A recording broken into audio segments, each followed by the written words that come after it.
Welcome back to the Adventure Athletes podcast. In this week's episode, I sit down with sponsored athlete George Griffiths, who is just a phenomenal athlete and just a great person. I love spending time with George, and this was just another excuse for us to hang out and for me to learn a little bit more about the man behind who I sponsored. Now, when I sponsored him, I actually didn't know him. We'd spoke online a few times. I knew he was a listener of the podcast, and I followed along on his Instagram for a while. But what really stood out to me was how everyone that knew him, like actually had met him and spent time with him, their opinion of him and how much he's helped them. And he just really stands by the beliefs that we have here at Adventure Athletes, which is why I ended up sponsoring him. And he hasn't let me down. He's done really well in his training. He's turned up to events and he just lives and breathes Adventure Athletes. So it's an absolute pleasure having him on board. So we talk about how he got into running, the different types of running that he does, because he doesn't just do ultras, he does fell running and like some shorter track stuff as well, and how it all impacts his training and how each of them sort of cross over with each other and people sort of overlook that side of training as well. We delve into a bit more of like George's reasoning behind getting into running and what's brought him to do the slam, as well as everything else that he's doing with Adventure Athletes, and our experience doing Tenny Fan the other weekend. Yeah, it's a great episode, but before we get into it, I just wanted to share a quick word from our sponsors over at Soulmate. We're Soulmates. Whether you're new to running or an experienced runner, we've got you covered for both road and trail, from shoes to nutrition to running poles and everything in between. Use code ADVENTURE10 both in-store or online for 10% off your order. And now, welcome to the podcast. What was your call to adventure? Don't know. I'm not really into adventures. How about you?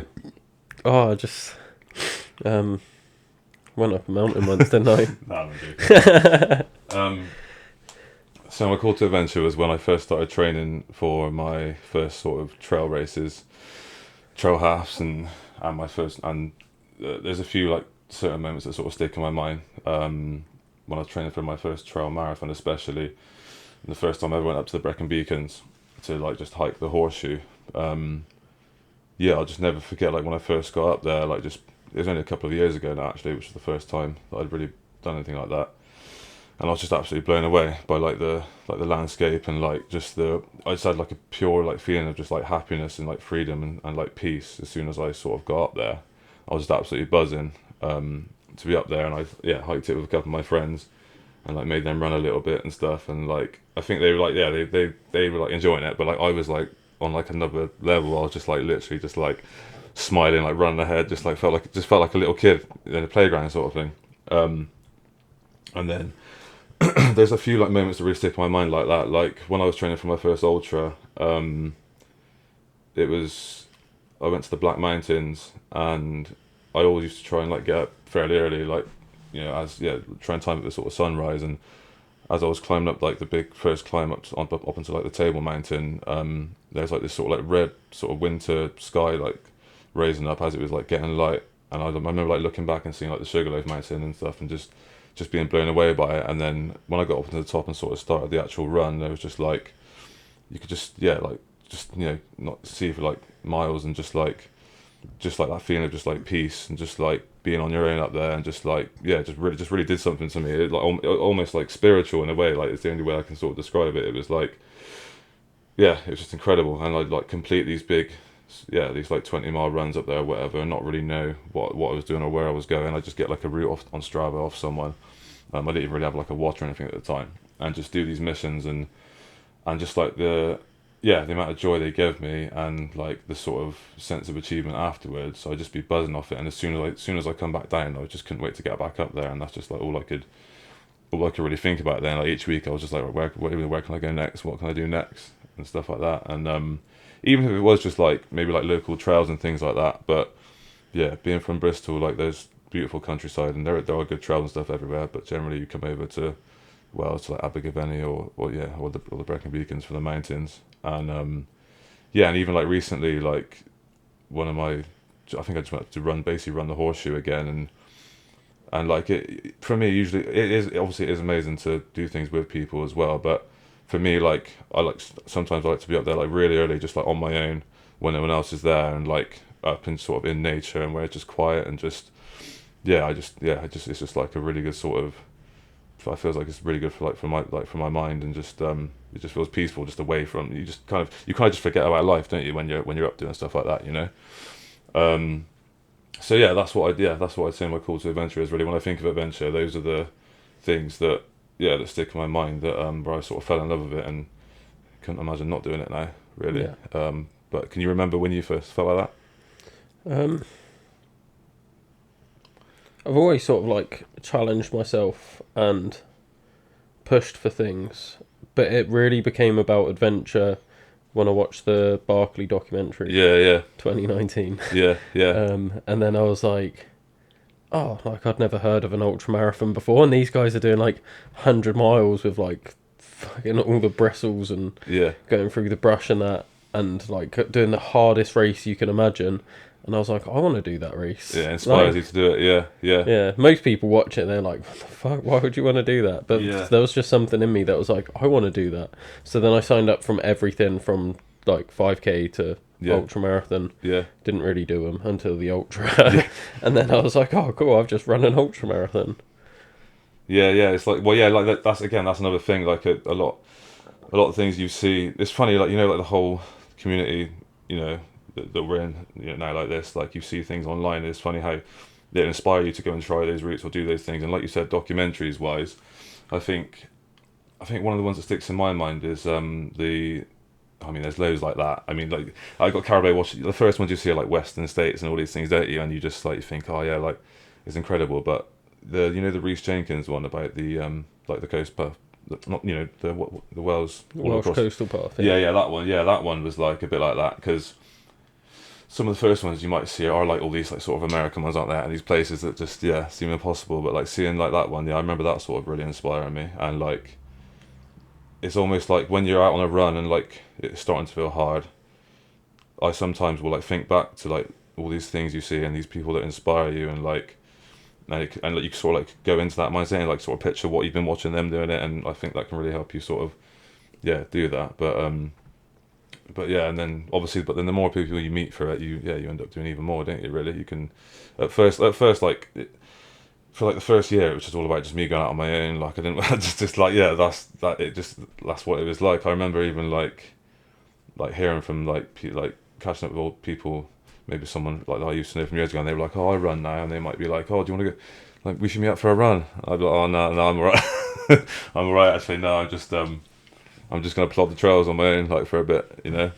But yeah, this community we're sort of in now, it is good to do stuff with people as well. It pushes you, doesn't it? You know.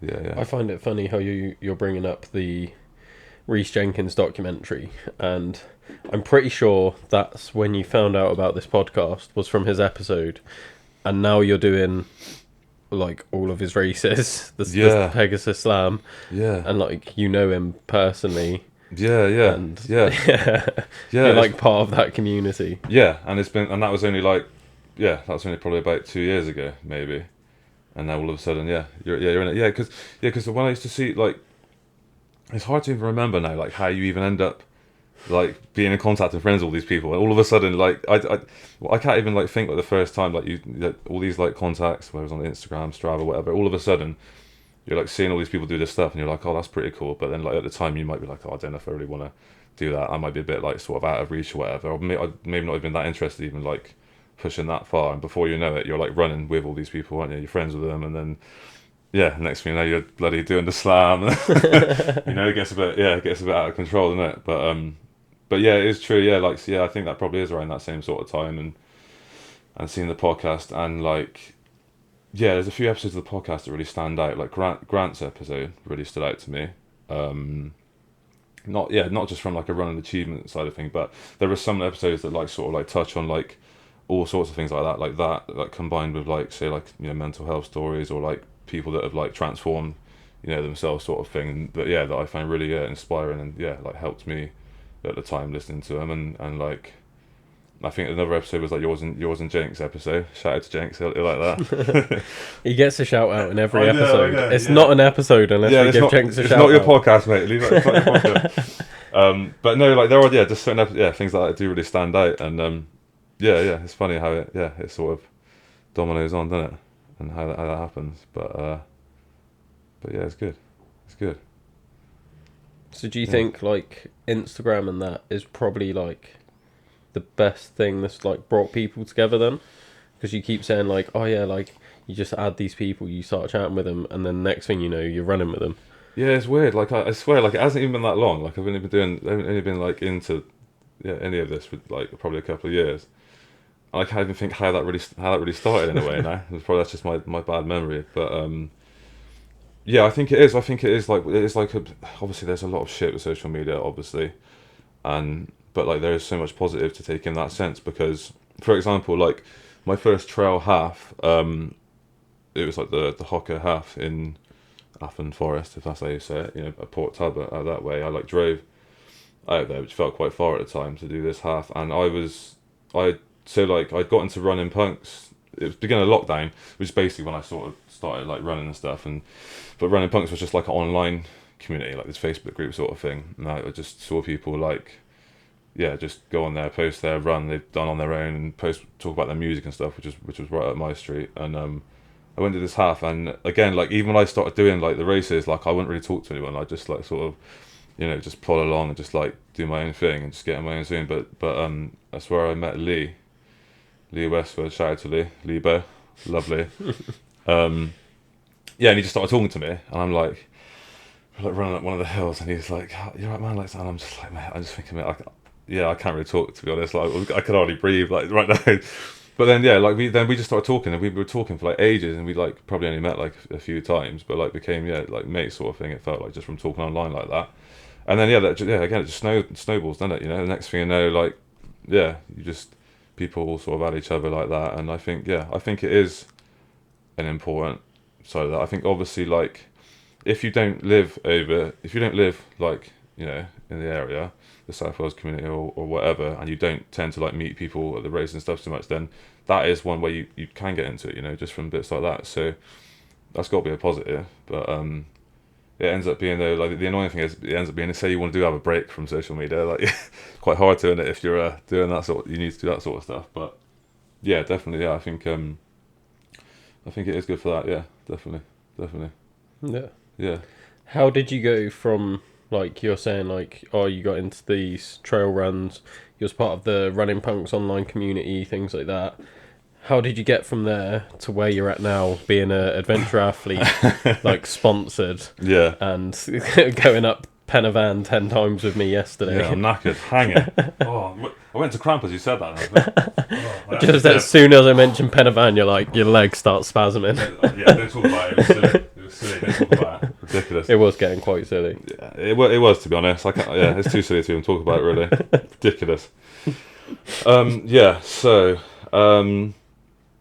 I think it was the beginning of lockdown that I started to like just go for the occasional. I like dabbled in and out of running a little bit, but not like consistently. Not like I actually wanted to like run and do races and stuff. And like because lockdown, when you couldn't really do a lot, I can't remember how I even first saw Running Punks. It must have just been online somewhere, I guess. And sharing stuff on there and seeing what people were doing on there, and then basically my mate, I caught up with an old friend who wanted to run the Bristol half, and he was like, "Oh, do you want to do it with me?" And I was like, "Yeah, why not?"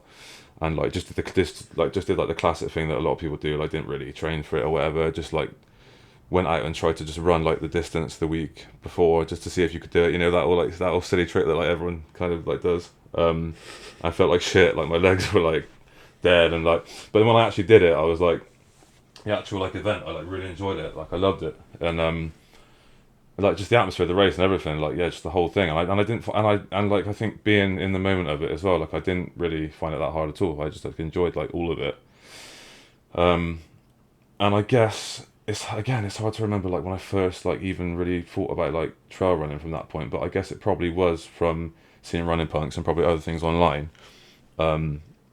yeah, I thought, oh, I'll like try that, and then I got really into, like, I saw a lot of stuff like I was interested in, so I just signed up to, literally like a couple of months later, it was the Cardiff Trail Half, the Mud Runner ran it at the time, um, and and like, yeah, I thought, oh, I've done a half now, I can like just go and do this stuff, and like this is before like doing hills, before like obviously like you don't pace it or anything, do you? You just like go for it, and I like.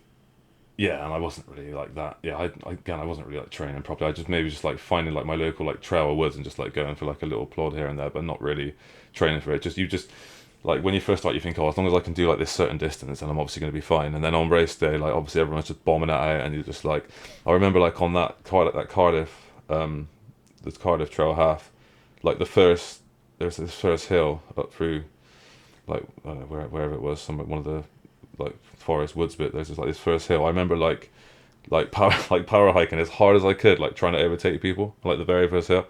And I was absolutely ruined. And even like finishing the race was tough to keep it going.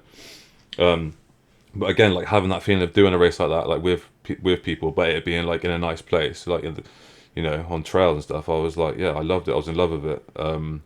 So so that's when I then signed up to the next one, which I think was like the following February, the Hocker Half, which is basically all fire roads pretty much, which I didn't really realise at the time. And I find it really tough. But yeah, what it was like no matter what I did, like I probably, it doesn't, pacing, all that sort of stuff goes out the window, doesn't it, when you're first sort of doing it. But I remember like struggling so much, like probably like probably like sometimes halfway, maybe like a little bit more than that, but finishing it, and it was that sense of achievement, like that I did it, like it felt like the biggest thing in the world, like like even like a 10k or anything, like when you haven't done it, like that sense of achievement, it makes you feel great, doesn't it? Like I was literally like, I'd be like buzzing off it for like a week afterwards. And again, you start talking to people more and start like getting more sort of like inspired and influenced by people doing more. And I used to give myself like plenty of time before sort of going to the next thing, but I thought, right, I saw like the ultras and stuff, but like again, before you really know about it, like you think, like to a lot of people that aren't like into these sort of things that we're doing, like even just a marathon sounds insane to a lot of people, don't it? Like the London Marathon or whatever. So an ultra marathon, people are like, oh, that's just ridiculous, a bit silly. And I signed up to. That's when I signed up to a trail marathon, which is the Cheddar Gorge Challenge, which is like it's like 2 laps of a half basically. And so I tried to follow a bit of a plan, just like basically some random basic plan off. It was probably just off like Google or something. Do you know what I mean? Not like a good plan. Just had basically just based on distance and like a few runs in the week or whatever. I don't think there was any strength involved. I might have done some like a little bit of bodyweight work, maybe like once a week or whatever. But I just thought, as long as I'm getting the distance in, and as long as I'm going out and doing these runs on weekends that kind of almost like match it a little bit, then I'll be fine. And that was that was a rude awakening as well. That one, oh my god, like it was such a hot day, and I like again just went out really hard, like for the first lap of the half, and like on that race is tough because like the first lap, the first half, like everyone's like finishing and cheering, and you've just got to like go and start like the next lap, and I felt like done. I felt done from like the first lap really, and by the time you actually finish, there's not really many people there, and it's like. But again, it was just like, cool to say I'd done that, and it's like, right, so trail, that's the trail marathon distance, and then you just sort of naturally, like I was always interested in like the ultra sort of thing, and I was enjoying being out on like trails and that sort of running so much more. I think that's where I naturally wanted to do it. I can't think what else that year. So how I got there. So basically, I can't even like. It's hard to like keep track of like timeline and like when things happened, even though it's only been 2 years. I think what happened was the more I was like learning about sorry that's it so because I got into trail running, and basically I started listening to a podcast called the Trail and Error podcast, and they used to talk about this race called the Arc all the time, the one in Cornwall on the coast. But there's like a 50 and 100, and I think there was a couple of people that won it that year. They were both fell runners, and I think this is where I was first like, oh, what the hell is that? Started looking that up, started following that, and started getting quite interested by the looks of that. But I just thought it was like some completely like crazy thing people did out in the mountains somewhere that was just like miles away from where what I'd be able to do or whatever. But then basically I used to follow this someone I was like really liked a lot of the stuff he was doing is Ellis Bland, who's the co-founder of Vaga, all the hats we all wear. And I followed his coach, and his coach, I seen a post where he was doing track sessions with his fell runners. And I was like, oh, like what's that all about? Like why are they running like on a track when they're like that? And I found it really interesting. So I thought, oh right, well, and I like kind of got interested in like anyone that that I sort of like thought looked pretty cool what they were doing. I would look up their ways of training, what they were doing. And you end up in like a rabbit hole, don't you? Like following whoever else that they're following and see all these things everywhere. And again podcasts, like just hearing and learning like loads of stuff from that, different things to try. So with the track thing, I thought, oh right, well I'll give that a go, because I hadn't really done any speed work or intervals or anything like that really. I just literally just been like sort of plodding on my own on weekends and stuff. And so I found my local track, and the session that like suited me like time wise in the week. And one of my local clubs, Westbury Harriers, I saw they do it there, and so I joined so that I could go along to it, and absolutely loved it. Like just really enjoyed it. Like got there, and it was like, and I just find it was like a cool atmosphere. I found as well on the track. There's people like doing all sorts of athletics like around the different sports around the track whilst you're there, and really enjoyed the session. And it was like pretty like a bit of a shock to the system, like running like so fast that you like couldn't breathe and stuff like that. But it just felt really cool, like being on the track and doing that sort of work.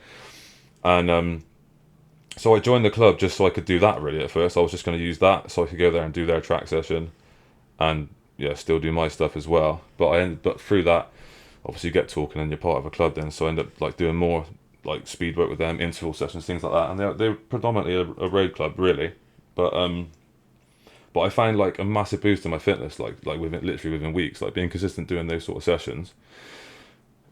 I felt like even when I was going back onto the trails or hills or whatever and doing like slower, longer stuff, like I felt like it was like a really, really sort of like gave me like a really good boost, and I was feeling like it benefited a lot.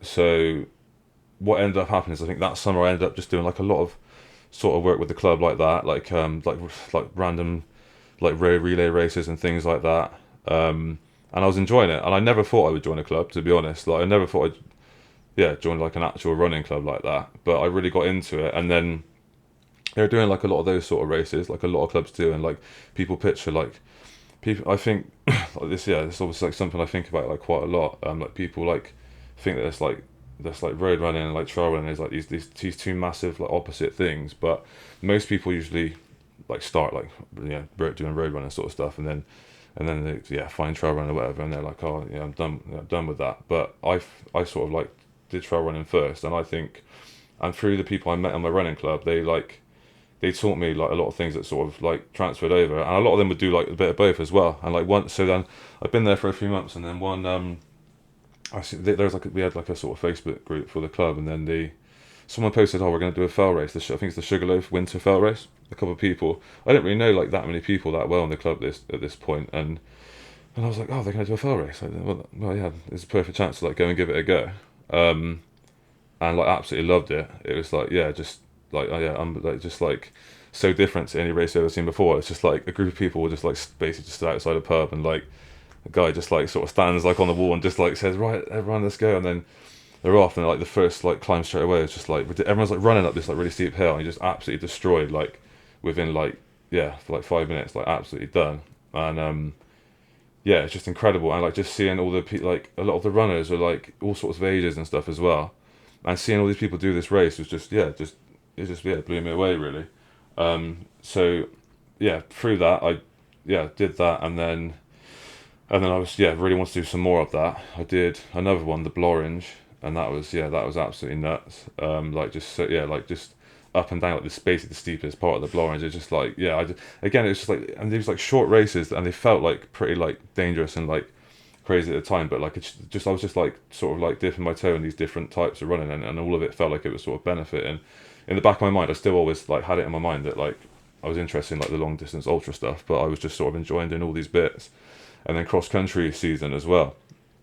And again, that was a shock to the system. That's like fell running. Like you think you're fit, like going to a fell race or a cross country race, and it's like whoa, like it's just next level. Like, but like again, it was just being part like of something. It was like a really nice atmosphere, and like yeah, I was just sort of gaining like these different experiences. They're almost, these races are almost like, you know, when people say like, oh, I don't want to do parkrun or like a 5k because like run a 5k as fast as you can is like worse than an ultra or whatever. You know, a lot of people say these sort of things, and it's kind of true in a way. But yeah, that's kind of like what fell running and cross country is like. I find, but again, it just all felt like it was sort of benefiting and like yeah. So just from doing that sort of stuff, pretty much for the rest of that's pretty much my first year of running, I think.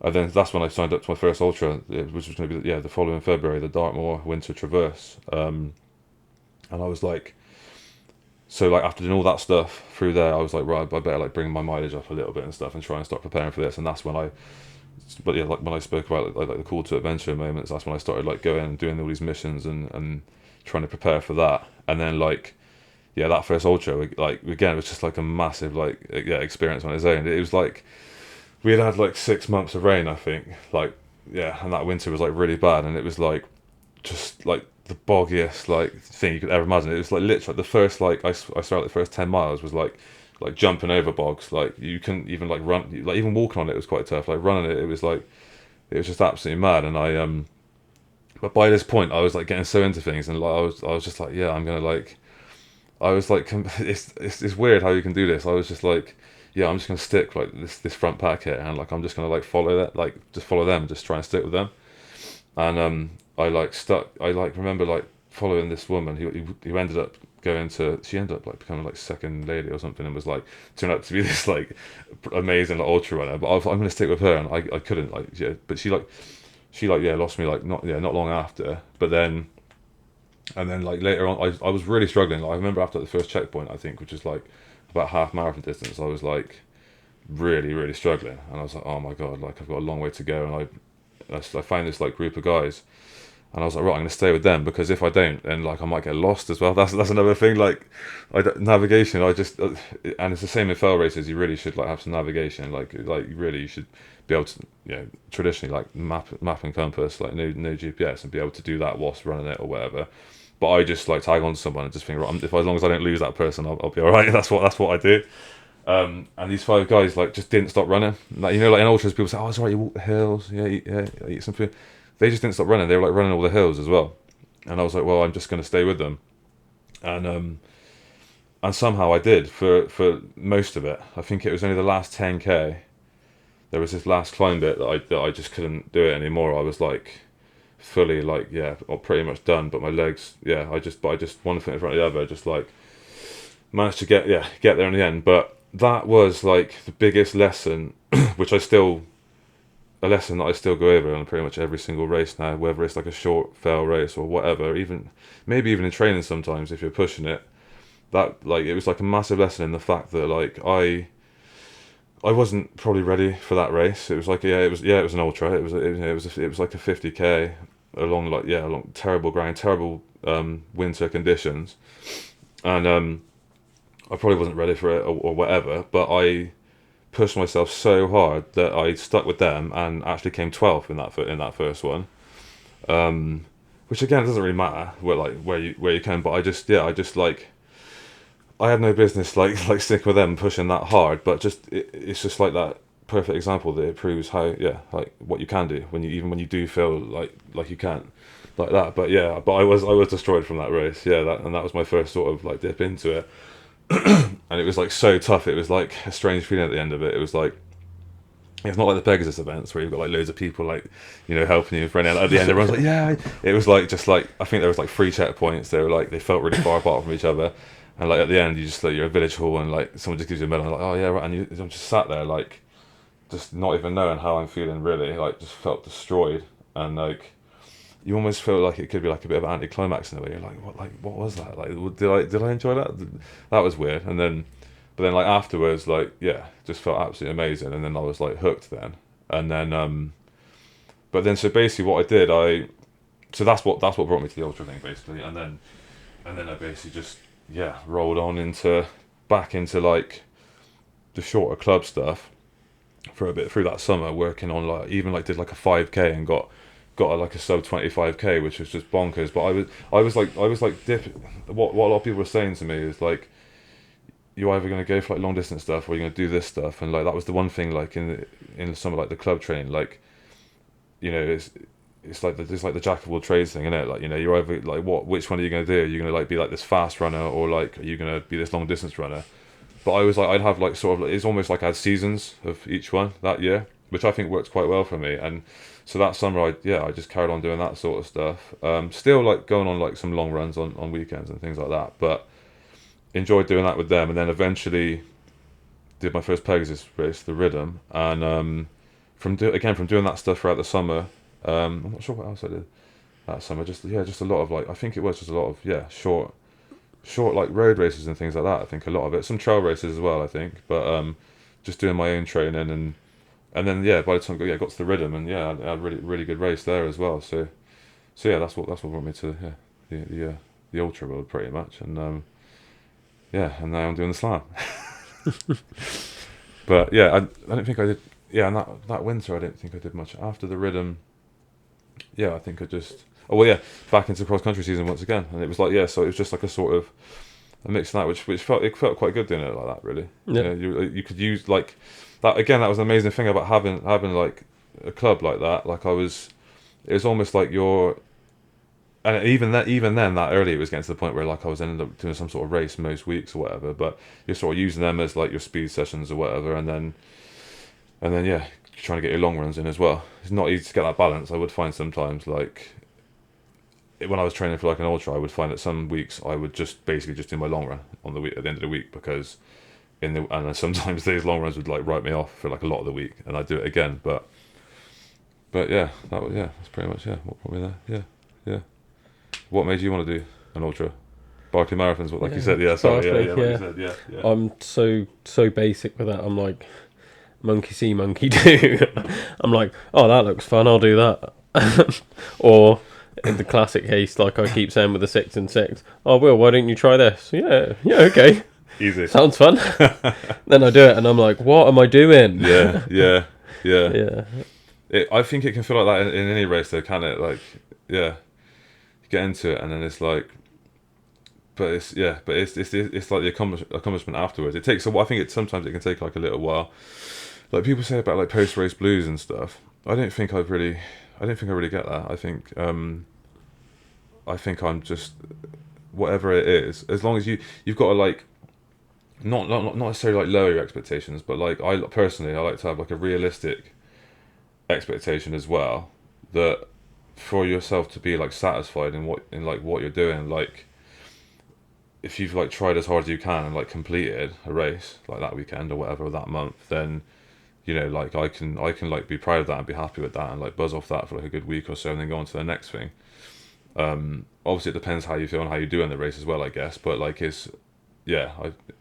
think I'm like fairly good at just taking each thing as a lesson now, and not like setbacks and stuff, or if you didn't think you did as well as you did or could or whatever, and not doing it, it's all like a learning curve, really, isn't it? And like most of the time it's doing more than what like you were before. I remember like feeling like just even like running a 10k, like the first time I ever did any sort of run like that was like quite a long time ago. Me and my brother probably, God, I don't know, like 14 years ago or something, did the Bristol 10k, and I remember thinking that was like a really long way. Like when we used to like complete like the whole distance, it was like wow. And like so until you do it, like I think you have to try and remember a time, or like when there's some people that like struggle to even get to that point, you have to remember a time when you possibly couldn't even do that, so but see, I'm definitely like opposite to you in that sense, because I get the post race blues like hard. I've got it after yesterday and I'm just like, I don't want to say that it's never enough, because like I'm obviously proud of yesterday, like climbed Penavan 11 times. That's pretty tough. But there's always that sense for me that if I can do it, then it's not good enough. So like it's not the fact that like I think I could have done better. It's just, well, I've done that now, so like was it really that big of a deal, because I don't. This frustrates a lot of people because they're like, they see me as like this sort of like special guy with like lots of talent and ability, and they're like, oh, like you are natural for this, like this is your thing. Yeah. And it's like, I don't feel that. I'm a normal person. I was the least sporty kid in school. Yeah. You can Same, ask pretty anyone, much. and I hated sports. I hated doing anything physical. I wouldn't climb trees. Like I wouldn't really go out much. I'd go to the library. Yeah. I was really into like video games. Yeah. And then, like growing up, that's swapped. But now, especially because I've moved away from home and everything, so like people only know me, like, and I've moved around jobs and stuff. But people know me for my fitness stuff. Yeah. So the first thing that people knew me from the gym that I'm working at was, I started the gym and I was doing the 496 challenge. So I was running 496 kilometers in the month. Yeah. So they're like, wow, that's Will. Like, that's their idea of me. So when I do stuff, like they just like, yeah, that's just Will. Will can do anything. Yeah. And I'm not. I'm just like, yeah. If I can do it, you can do it. Like, yeah, definitely. And it's the same thing as like the whole, like, you know, judging a book by its cover sort of thing. And again, it relates massively to the social media side of things as well, because you just see this thing, you see this one thing that someone's doing, and it's easy to think, oh, that's just what they do, or like it can work both ways as well, in the sense that sometimes, like, oh yeah, anyone can do this, anyone can do this like some people see these people doing all these crazy massive challenges or like long distances which they think are like out of reach, and they think, oh, you know, they can just do it. But sometimes those people have done quite a lot as well to build up to that. But like, yeah, most people, you have to like remember, like, you never really know, like, you know, someone's background, what someone's been through, and but it is true in the sense that, like, again, most people won't know if they could do it, because you need to like push that point where you realize, and most of the time you can, like, you know, like even in like your first races or trying that sort of thing, like you usually can, like, it's literally just like one foot in front of the other. And even when you have been doing it for a little bit and you feel like you're getting somewhere, and then some, like, one day you can go out and you can just feel like, yeah, like absolutely nothing, can't you? But like you need to at least try to do it. And I think people build up like an easy thing. It was something it was, you said, it reminds me of, oh, there's something I seen on like a podcast. I think it was Cam Haynes, where he said, he was talking about most people get to a certain level that like you feel pretty happy and good with, and then stop there. And like it is quite easy to do that, isn't it? You know, like I've definitely probably felt like that at times, like, oh yeah, I'm really happy with where I am now, like this is great. But then, like, if you want to keep like feeling that feeling, you've got to try, like, you can push that a little bit further and like try and do a bit more. You don't necessarily have to be like, you know, absolutely like ruin yourself and like injuring yourself like crazy to do it. But yeah, most people just need to, like, at least give it a go, don't they? Yeah. Andrew spoke about that on the podcast, where he was like, his comfort zone before was like sitting on the couch, like just eating shit, being really unhealthy, and then he pushed himself to get out of that, started running, started doing like, you know, just like half marathons, and like ultras without cut-off times and things like that. Yeah. But then that became his new comfort zone. He was like, oh, I won't ever do like a trail half or a trail marathon because the cut-off times are too strict. And that became his new comfort zone. Yeah. And then from like listening to the podcast like yourself and going off and like meeting these other people and being part of that community, he's now pushed through that comfort zone, because he sat there for so long and he was like, I was really proud that I got there. Yeah. But then you do just sort of become complacent and you're like, well, it's better than where I was before. Exactly, yeah. But then you're in that new sort of plateau, and you can't... And I feel like everyone gets to that point, and there's just different points that people get to. Yeah. And there's very few people that are like constantly like, more. Yeah, like you. No, like you are like that. You are like that, I mean, yeah. Yeah, I was going to try and disagree somehow, and then I was thinking, and I was like, no, you got a point. Yeah, no, it's different. Like, yeah, that's the thing. There's two sides to it, isn't there? Really, like, there's also nothing wrong with being happy. I was going to say, I wouldn't recommend people push to the extent that I do. Like, and I know that it doesn't always come from like a healthy place for me. Yeah, like a lot of it is due to my mental health issues. Yeah. It's for a lot of people. I wouldn't wish it upon anyone, So when I'm like talking, and that people really struggle with this, when I'm talking to them about you can achieve more and do more, it's not me like pushing them and being like, you need to be killing yourself and training 20 hours a week like I do. You don't have to go up and climb Pen y Fan 10 times. But like I'm seeing them and they're like, I've never climbed Pen y Fan, and I'm like, well, you could. Yeah, absolutely. Like if you wanted to, you could climb it 10 times. I'm not going to tell you to. That would be stupid. But then when I see it, like, you just see where people are at and see their potential, and like this is where my coaching comes in. Is like, for you, I would look at you and see the things you're doing and what you're aspiring to do, and I'd be like, well, yeah, like if you want to do Pen y Fan with me, like 100% do it, and I'll encourage that. And I know, like, obviously, like coaching you and stuff, we've spoken about things you want to do in the future.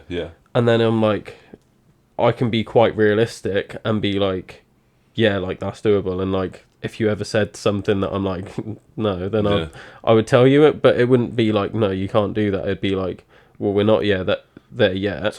Let's be like realistic with our expectations and build to it and adjust over time. But like, I would tell you. I wouldn't just be like, yeah, you can do anything. Let's go. You want to win Wild Horse like next week? Like, come on then. You haven't trained for it, but let's go. Okay, I know. Well, that becomes a bit of a trend sometimes as well, doesn't it? Like, I think it's easy for people to get that impression as well. Like, oh yeah, just go for it. Just sign up. Go and do it. You know? Which again, you could try that, and like there are people that probably you might be able to just about do it or whatever. But but like, sorry, on the on the subject of people like not like thinking it's achievable, like when you talk to most people that are doing these races and these sort of things that we're doing, like most people, well, a lot of people I speak to, it's funny how like a lot of people you know nothing about you, everyone can have like quite a similar sort of story where like they come from a background that isn't exactly like, you know, an athletic background, like, you know, like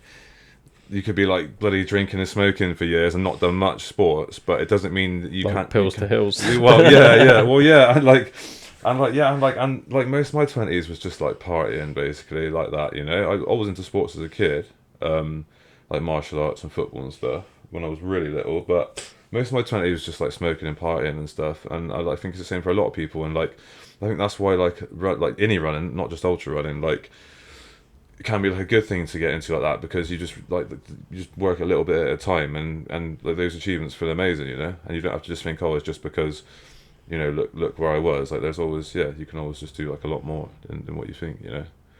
But yeah, I don't know. It's an interesting one, isn't it? Yeah. It's just like I was saying, like knowing where people are at and seeing their potential, and I think that's like my best trait as a coach.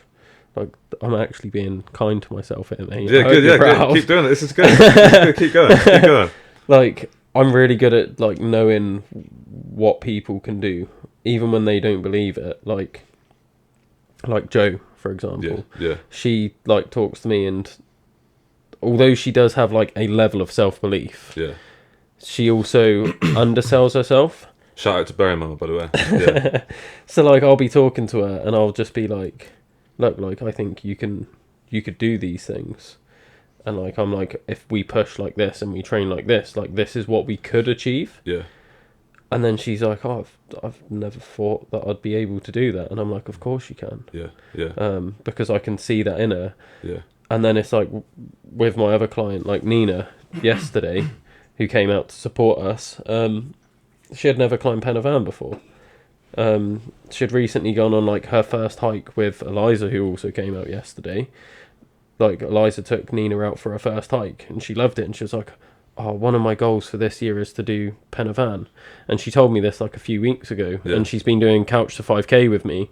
And I was like, yeah, I think you're at a level, like I think we was just starting Couch to 5k when we had this chat, and I was like, oh, in like 4 or 5 weeks time I'm going to be doing Pen y Fan 10 times, like why don't you come out for one lap with us? And that was your first time doing it? That was her first time doing it yesterday. That's awesome. But like when we was talking about it, like she was like, oh, I don't think I'll be ready, and I was like, no, like with what we're doing, that like slow build up, you'll be all right. Like you might find it a bit hard, but you'll do it. And then I was like, I'll do the lap with you. So I was expecting her to meet us at the bottom and do a full lap. Yeah. She met us when we were on our way down, and she was on her way up. Yeah. So I didn't even get to climb it with her, but she still did it. Yeah. She still I bet pushed. she was buzzing as well. Yeah, But, and yeah. did the couch 5k with her this morning, and she was like, "Oh, like I felt like I couldn't cancel on you because if you've done 11 laps and you're still here, and I've only done 1 lap and I'm still here," and I'm like, "But you've done that 1 lap and you're still here." Yeah. Like that's just as impressive. How did she feel about it? Doing Penafan? She was happy. Oh, about it? she's well happy with Yeah, it. yeah. That was one of her like year goals. It sounds like and such she a simple smashed it. thing. It is like quite a simple thing, but like, you know, going and doing that, like again, like she probably thought that wasn't achievable. Yeah. And then that's done that, and it's like, yeah, and it sounds like such a simple thing, but again, it's just like so good for your sense of achievement and mental health, or even just goals, whatever it is. Like, and like, yeah, it's really important. Like, you know, that sort of thing. I think. And in that same breath, I wouldn't have turned around to her and been like, "Yeah, why don't you do all 10 with us?" Yeah, Like yeah. you've got to be realistic with these things. Yeah. And Yeah. see these people's potential. And like I was like, if she did turn around and was like, "Yeah, I want to do tenny fan," I'd be like, right, let's give it like a few years of training. Yeah, definitely. Yeah, and I think once people start doing stuff a bit more, and you start to feel a bit fitter, and like you also can throw yourselves into slightly bigger goals that you're not sure about, and really surprise yourself, and then like you're absolutely buzzing off that, and I've like had that in like so many races, like like again the two that stand out the most to me was it's the race I talk about all the time. Like, it's the race I go on about all the time, but it was Blencathra fell race in the lakes. Like a proper, what I call like a proper fell race, like in the Lake District. Like it was like literally like I was going on holiday there, and like I like obviously planned it for that week when that race was happening, obviously, and I remember like reading it online, and it said like, this is not for beginners. Like you need to be like good on your navigation, all this sort of stuff. And so like I was like pretty nervous about it, and like I wasn't sure whether to do it or not. And I went and did it, and it was like, I think it was like 12 miles, but like when you like, yeah, when you look at like the sort of elevation and like the race itself, like it was like quite fast paced, and it was a lot. Like you go up to like up onto like one of the fells, and you look across, and you look like in like the distance, you can just see these like huge like ridges, and you think, oh, it can't be up there. Like, and next thing you know, you're going up there, and like with again with the navigation side of things, again like I didn't really know what I was doing with that. So I was my plan was just to like make sure I can at least see one of the people in front of me, because you could easily just like get lost and stuff. And I remember like seeing this guy, and I thought, oh, I'll run with this guy for a bit, and then he was gone like down these descents, and it was like literally the sketchiest sort of terrain you can imagine, like just all sort of like bogs and marshes and stuff. But I was really enjoying it, and the last descent was literally like just like absolutely insane. It was like just reminded me of like the cheese rolling like thing is what I describe it as. Like I started like running down it, and I was just like, it was like almost vertical, and I was just like, I just felt like my quads were just going to explode or something. And I'd seen some people like sort of falling and sort of sliding down it, so in the end I just like jumped and like slid down. I was like overtaking people sliding down, and there was people like cheering and stuff and laughing like down at the bottom. And like, yeah, at the time I just and again, another thing with fell running is like they run most of the hills and stuff, even if it is just like a slow plod, you know, just generally like, yeah, you try and run as much as you can, obviously, apart from like if it's really really steep, you can just do the whole para hiking thing as well. But yeah, then before I know it, like it was over, and like I just couldn't believe what I just done. Like that race, I literally felt like, even though I'd been doing stuff, I thought like that was like completely out of my reach. I wasn't sure, like, you know, if I had to like accept before I did it, like, oh, there might be a chance this might just be too much, and I might just like, yeah, not be able to do it or whatever, or it might just be a bit too much, and like completing that, like I was literally just on like cloud nine, like literally, like I just absolutely couldn't believe it. And like doing I had like a big ambition to do like a proper fell race in like the home of the fells in the lakes like that, and I just couldn't believe I'd actually done one.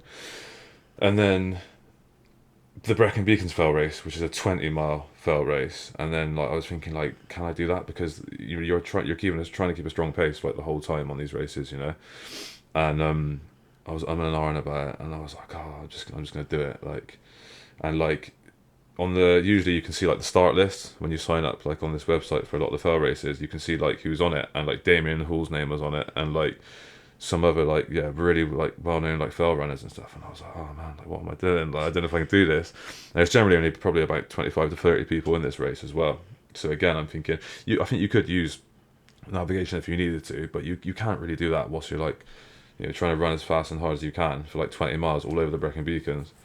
And yeah, I did it, and it was absolutely great. Like and there was cut-offs as well, and I was thinking, oh, like, am I going to make the cut-offs, like all this stuff, but I didn't want to go. For me, I didn't want to go and drive there and like do this race unless I was actually going to be able to do it. That would be devastating. Like, yeah, I wouldn't be happy with that if I couldn't actually complete it. And I remember like, so because of that as well, you're running way harder than you this comfortable, and like I'm just thinking, oh my god, like yeah, I can do this. And you're trying to follow like people in the distance. And I'm watching these guys, all guys that are like all different ages, but some guys that are like quite an older age, and they're just like running up everything. They're just literally running up Penman, running up like all the mountains up there, and they get to the top and they just carry on running. And I'm like, how I can't keep up with them. I remember seeing like a guy in the distance and being like, right, I'm going to try and like, and he was another one, he was just gone. And I remember getting to one of the checkpoint bits. There's like 4 or 5 checkpoints really, just like sort of scan a wristband you've got on. And I remember saying like, have I made the cut off on one of them? And he was like, yeah, it's fine, mate. Loads of time. I think I'd made it by like an hour or whatever. So it was obviously more generous than I thought. And I remember again started to struggle because like it probably was like a bit further than what I thought I could do. Probably kind of was really at the time, realistically. Like a lot of people might not ever sign up to something like that, you know what I mean? And they don't like, yeah. And especially particularly with trail running, like people are really intimidated by it, but you just got to give it a go because like there's not really no pressure, there's not really anything to lose. And this guy came out of nowhere. I was on my own for a bit, and this guy came out of nowhere, and I was like, right, I'm going to stick with him. And again, he was so quick, and I was like, right, I'm going to stick with him, and I did. I got eventually got the race done. Like again, there were moments towards the end where I think the last climb. What's it called? Tour of Fall, I think it was which was the last section. Like literally had nothing left. Like I couldn't even feel my legs. I could hardly breathe. But I was still staying with this guy. I was still somehow like climbing behind him and just like sticking with him until like the very last sort of descent. And the last descent, like literally just like felt like I could just fall over, and my legs were just. I was like trying to run down, and I was literally going like it was literally like so bad. But then like I finished it. And it wasn't bad at all. It was like 4 hours, 5 minutes or something, which wasn't bad at all for that race. Came like mid pack or whatever in the race, where there weren't many people there anyway. But just the fact that I completed it was like, yeah, just unbelievable. I get more.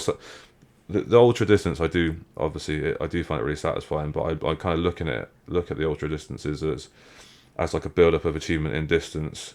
But some of these other races that like feel even more out of reach, I look at as like. Yeah, even bigger achievements for me really, because they were things that like do seem sort of not achievable, and I'm looking forward to going back to that race this year and giving that a good go. But yeah, my point was like literally like I just had no idea I could do that really at the time, so you can throw yourself in to a certain degree as well and do that. And if you have a bad day, then it doesn't really matter, does it? But when you actually do get it done and you're happy with it, how you've done, you think, wow, like, yeah. And also, like, on that note, like, even if your training isn't perfect, on that note, one thing that I've learned like the most, I think, is like pure effort over like athleticism is like the way I think of it as, what I put it as, is because there's definitely times where like my training might have not necessarily been very consistent, or maybe not doing the things I should, like haven't trained like much in the past, like up until recently, and there are probably plenty of times where like I didn't really hit like as much run as I should have each week or whatever.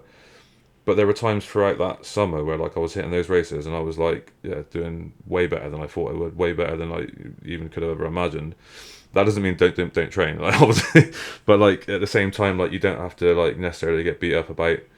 There's again, it could be a curse of social media, or just again, everyone talking about their different methods and ways they do it things, but it's like individual to you as well. Like, you can just go for things as well, and like, achieve that. That's what I've learned really. That is pure effort can stand for like almost just as much, because at the time, like we talk about like in like the mental game, like ultras and stuff. Like people saying it being mainly mental anyway. But there's a certain like there's people say whatever it is they say, like it's mainly physical, mainly mental.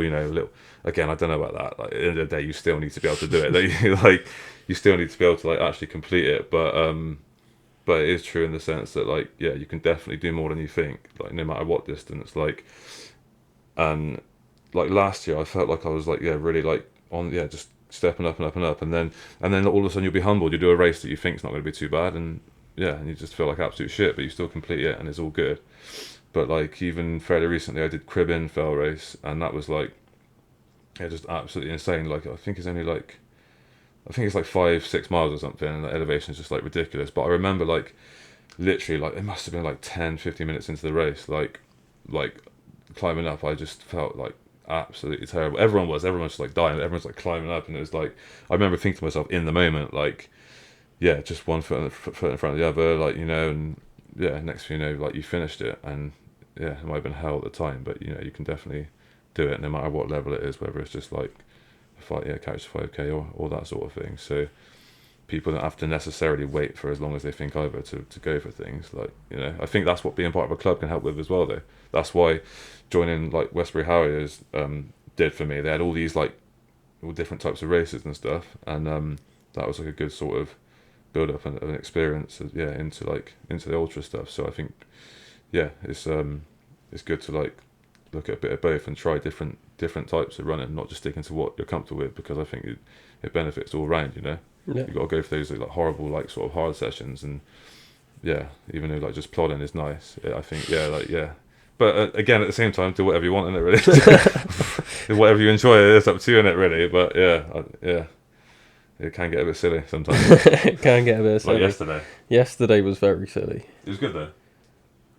Yeah, let's talk about yesterday there. Oh, God. Goblin John. Here we go. Let's get into the serious part of the podcast.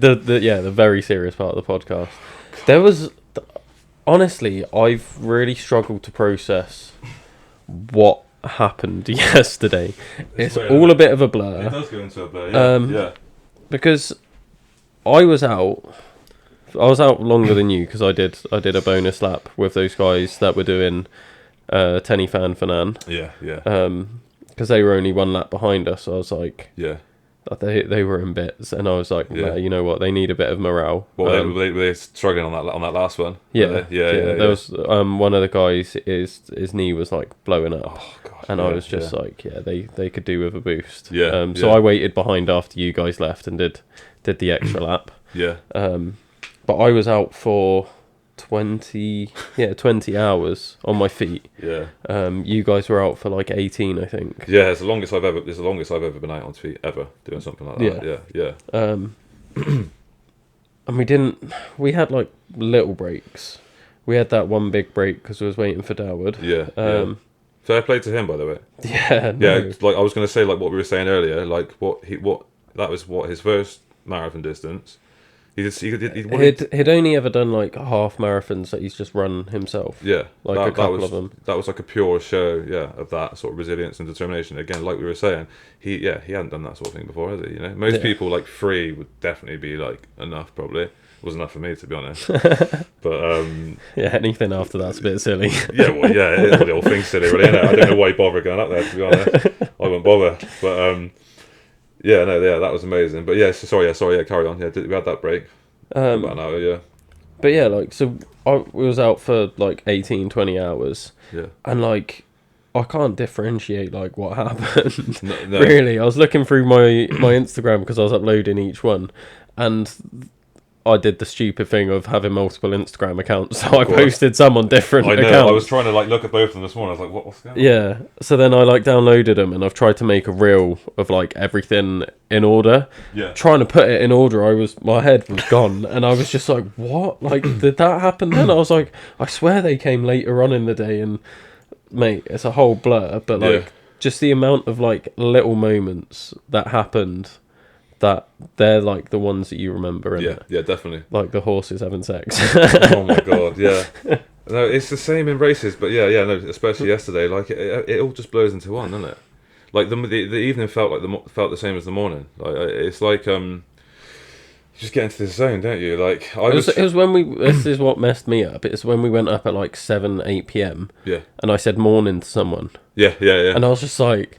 Everyone's like, it's definitely not morning, and I'm just like, morning. Because it felt like the first lap. I was trying to piece together like who came to help and support and stuff, and like I just remember like I remember when we started, the weather looked really bad, didn't it? It was like wet and stuff. But like we started all with waterproofs on, and I was literally sweating like buckets, like straight away, taking it off, putting it back on as we got halfway up and that. And those ones didn't feel too bad, and obviously like we were super keen, like going down, like bombing it downhill on these first ones as well. I was like, right, yeah, this is, wonder how long we keep this up for, like, and yeah, and we had a few people with us then, didn't we, which was nice. And then I remember I changed my shoes. I changed my shoes because I was like, right, I'm gonna like do like some sort of the more like fell grassy bits, and those shoes were terrible. They like, destroyed my feet, and yeah, made me feel terrible. And then I think it was only like climb like 5 maybe, it might have even been 4, and I had that feeling. I had this feeling. I was like,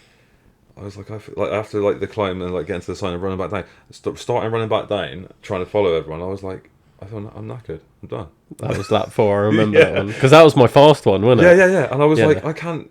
Like, not only can I not catch up with anyone, I was like, my legs are like feeling really tired, and I was like, what's going on?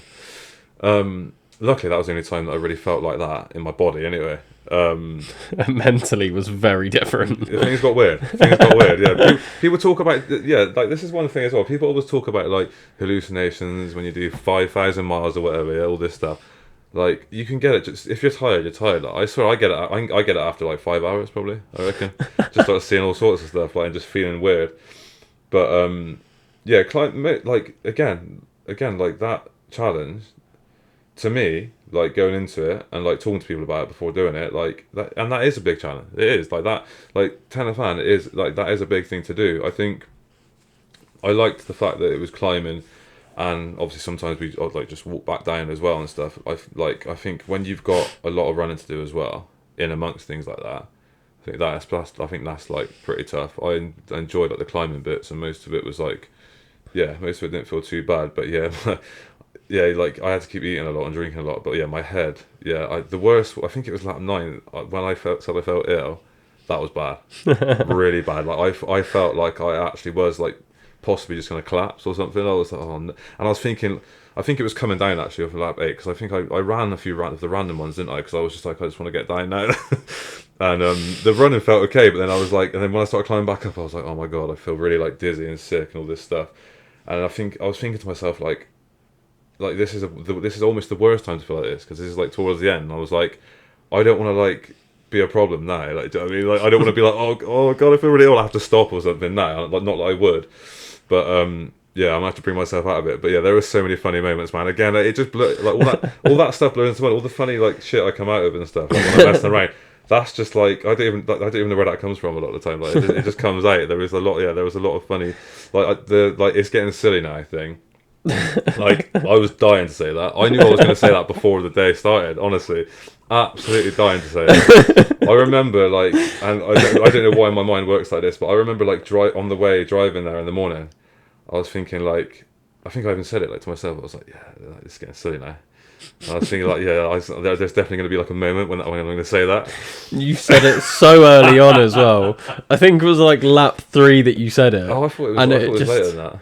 I'm sure it was like really early. Yeah, no, I think it was because then we were just like, you know, we've got like all day of this, and then it just became the constant like multiple times a lap, like either me, you, or Rose would just be like, "This is getting silly now." Yeah, I think I even put it on on the stories on lap 7. Like this actually, when I ran down, I was just sat on my own like, yeah, this is getting silly now.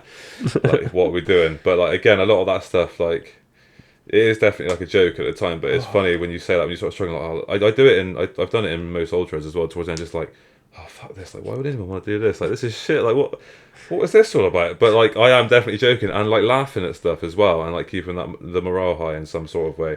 Just like it helps, and I don't do it on purpose. I don't actually do it on purpose, like necessarily like for everyone, but just in general, like it just helps. And I actually do find it funny. Like when it gets to the struggle points, it makes me happy in a way. It just makes me laugh, you know, because it's like it got to the point where me and Rose had to tell you to shut up because we were laughing so much that we felt sick. And we like literally every time we was laughing, I would just get this pain in my stomach, and I'm like, I'm gonna throw up. Just shut up, George, please. Yeah. I remember like. Oh mate, I was so close to throwing up from laughing because we had just spent the whole day laughing. At one point, I think I said something, and Rose was like, "Just think sad thoughts, just to stop laughing," and that made me laugh hard, and I almost threw up. And I love that though. Like it's like and also like when other people start struggling, like I don't like find it funny and like I'm laughing in the sense of like, oh, like haha, they're struggling. Like I'm glad I'm not if I'm not at the time, not like that. Like I just love the fact that like we're in this thing, and if we're doing something together, like I've had it in the race. I just love that. I just think it's brilliant. Like we're just gonna get through it, and like it's just funny that we're here doing this thing. And like you look at and like when looking at the watch and it being like bloody like 15 hours, whatever it is. Like yeah, all in all, like again, like to a lot of people that is like yeah, pretty out there, but it's amazing as well, isn't it? I love it. I can't think of nothing better really. Like it's great. Even when you feel a bit shit or whatever, like it's a great thing to be doing. And yeah, I've definitely had that feeling in races as well. Like I have to give a shout out to the Slog Squad, Barry Mama Lee, Jamie and Lukey Boy, yeah, because like the Canon was the first thing where we sort of had that, and we'd have moments where someone would struggle, and like we all did and all do, and yeah, we were just all in it together, helping each other through it, and it was it's just brilliant. I love those moments. It's great, and you've got to laugh at it. But you know when I felt really bad, and then everyone's laughing, and in my head I'm thinking like, no, I actually feel really bad. I actually am just going to be sick. I was like thinking about it. Yeah, I like the different coping mechanisms that people have, because yours is like humour. Yeah, you can 100% see that you're just like laughing hysterically. Yeah, and we were all a bit hysterical by the end. I was actually talking to myself. Yeah, literally. Yeah. But then, like for me, mine's a lot different. So you were saying about like people struggling, and like you're just like making a joke of it because it helps everyone and it lifts them. Yeah, exactly. Whereas like my thing was like everyone was saying how much energy I had throughout the whole thing. And I really didn't feel like I had that much energy.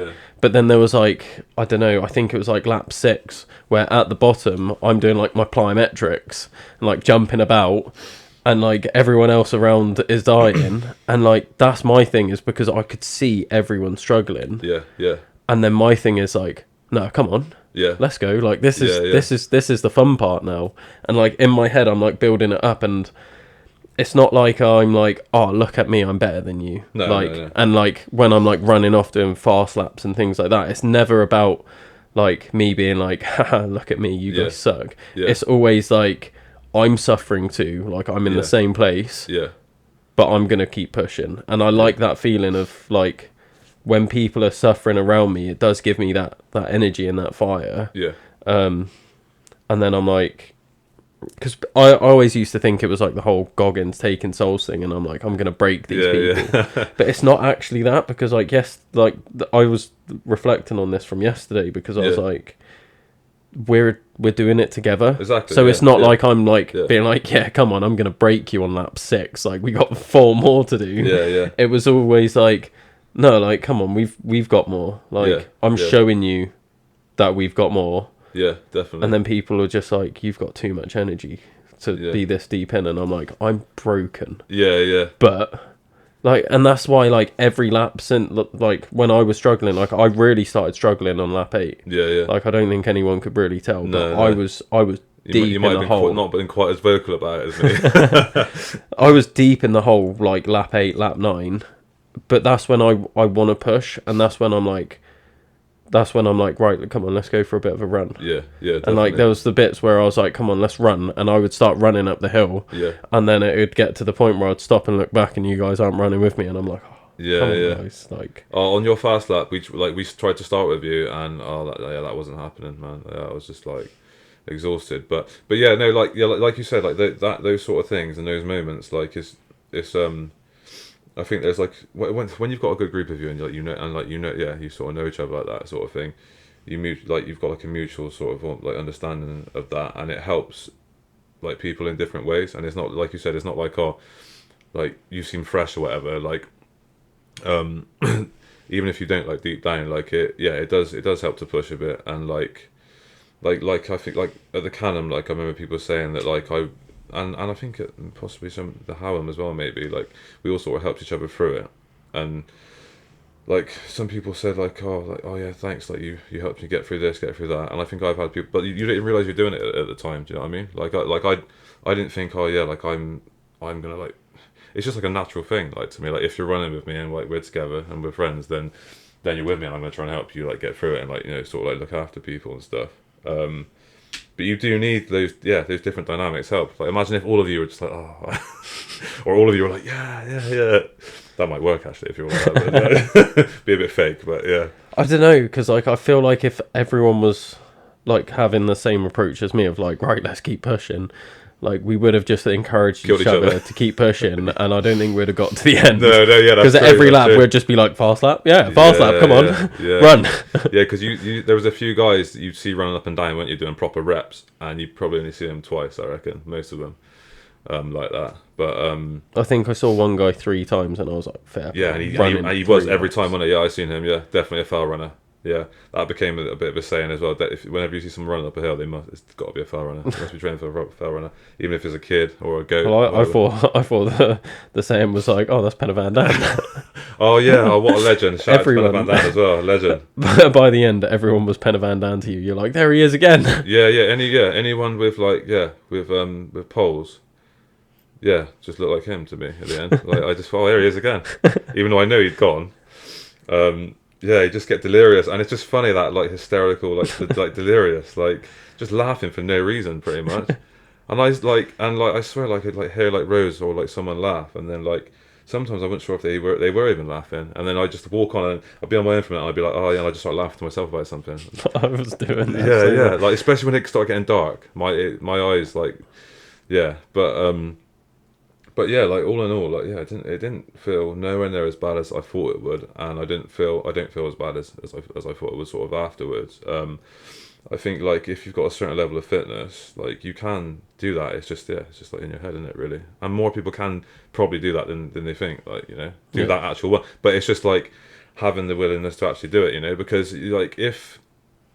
Like for example, if it was just like on my own and I didn't really care if it was 10 that day, if it wasn't to do this with you and stuff and with people that like are actually doing it that I want to do it with, I could have quite easily just been like, oh yeah, that'd do, easily, like 4 or 5, and I might not have been that bothered. But once it's a thing and really that you can do it, because like even when you start to feel a bit ill and feel like that and struggle, like there could be a point in your head where you could be like, oh actually, like yeah, maybe like I'm like, this is getting dangerous now. Maybe I am ill. All these things do go through your head, like, don't they? I was definitely going through my head a little bit. Like I felt like really like dizzy, and like I felt like I was almost like starting to like sway a bit, and like looking down, and I was thinking like, you get it in like in ultras. Don't you? Oh, to be honest, you can get it in any race, even in short races when you're pushing yourself really hard. It's like it feels like there's almost like not enough like oxygen getting to you, and like you can think like, am I just gonna like pass out in a minute? Everything starts to feel a bit weird, doesn't it? But again, usually you ride it out, and then you feel amazing that you rid that out, and then the last lap felt great, to be honest. And that was the best bit as well. Obviously, I can't believe I haven't mentioned this yet. The best bit that made the whole thing worth it was the sunset bit on lap 9. I had to take a moment there. Yeah, that was. I was like, I don't care, and I just went and sat on my own for a minute. Yeah, I needed that. Yeah. Well, and it was such a beautiful moment, man. And the others will know what I mean by this, because we were just like stood behind you. We were all silent. We were all just like in this like epic like moment. It was like, yeah, just beautiful. When the sun like it sort of broke and opened up, didn't it, on the mountains down there, and like we were all just like took a picture, a video, or whatever, and again from feeling like pretty tired, everyone was just like in a trance, and you were sat there, and like I think like we got some good pictures and stuff of that. There was a guy. I think he was doing the 3 Peaks, wasn't he? There was a guy that I think so. Obviously, that was like his sort of moment as well. That whole thing made it like all worth it. Like it was just like absolutely stunning, because we hadn't really seen much throughout the day, have we? Apart from goblins and stuff, like the usual stuff. But then, Yeah, and then we come down. Yeah, as we come down, it got dark then, didn't it? But then but another thing is when we got up and we got to the sign for the last time, and we were just like, Christ, on it, just like I could just stay there, like. Oh, that picture, mate, that picture. Because we was trying so hard to take the picture, and then you was like, yeah, I'll take one. Yeah. And I'll do it from top down. That is my favourite picture of the whole thing. Yeah, like I was just like, behind it, and like it was like starting to rain a bit and stuff on it as well, and it was like just dark, and it was like. So, yeah, we made it. It just felt like it just felt like so comfortable in that moment being there. I just didn't want to leave. Yeah, it's a good photo. That sort of captures that moment. But it was great, man. Like it was a really good challenge, and like, yeah, again, it's not like it was like some big race or anything like some big thing. You know what I mean, like you could like, if people, whether it's like for your mental health or even just a sense of achievement or anything, like doing these sort of things, like this is like. Yeah, like you sort of live off this stuff nowadays. You know what I mean, it's like become like one of the most important things like in my life, like massively, like one of the main most important things, definitely. Like just little like sense of achievement with those sort of things, and even better when you're like doing it with like-minded people. It's life changing, isn't it? Really doing that sort of thing, and people that if you haven't even experienced that, then like you should, because if you should like. Not just if you're like, looking for like happiness or anything like that, just in general, like if you're looking to achieve something and feel good, like it improves like, how you feel and like other aspects of your life and stuff, doesn't it? It makes you, like more, positive in a lot of ways. I think that's what running's done for me in general. Like, like everyone like can use it like to escape a little bit here and there and stuff, but like it like gives me like a sort of like satisfaction, and like sense of achievement that like makes me be able to like sort of try and deal and with other aspects of life, I think, as well. Yeah. And a lot of people are looking for something like that, probably, aren't they? And like if you're doing it in like bad ways, then it's definitely worth like just doing. It's just literally just walk up a hill, basically, isn't it? It's as simple as that, really, isn't it? Yeah. I think it's what I'm most proud of when it comes to adventure athletes. It's like.